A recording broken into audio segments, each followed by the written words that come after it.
உன்னை தேடி ஒரு பொக்கிஷம் வரும். அதை நீ தவறவிடாமல் இருக்க கைப்பற்றிக் கொள்.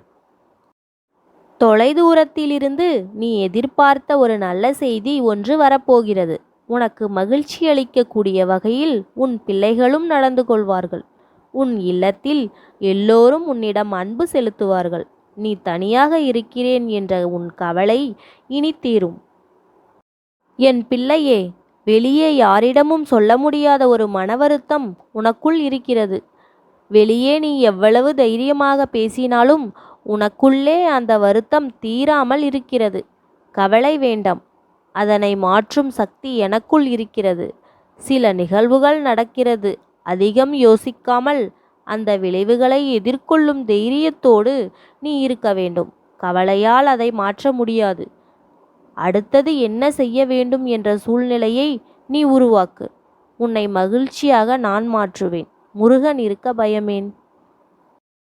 இந்த பிரபஞ்சம் உன் நேர்மறை எண்ணத்திற்கான பரிசை தரப்போகிறது. இந்த நேரத்தில் எதிர்மறை எண்ணம் வேண்டாம். நீ அனைத்தையும் நேர்மறையாக சிந்திக்க வேண்டியது அவசியம். என் பிள்ளையே, உன்னிடம் பலரும் பலவற்றை பகிர்ந்து உன்னை குழப்ப முயற்சிக்கலாம்.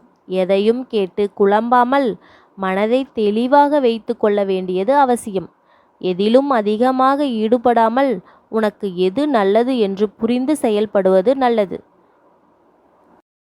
நீ தினமும் தியானம் செய்ய வேண்டும். தியானம் செய்து உன் முயற்சியையும் தொடர்ந்து கைவிடாமல் செய். நான் முருகன் அருளால் நான் பக்குவம் அடைகிறேன் என்று பதிவிடு. நீ தளர்ந்து விட்டாய். வாழ்வில் விருப்பமின்றி ஏனோ தானோ என்று வாழ்கிறாய். பிள்ளையே, பிறந்த யாரும் வாழ்வை புறக்கணிக்க முடியாது. இடர்கள் வரும். பின்பு அது தானாக சரியாகும்.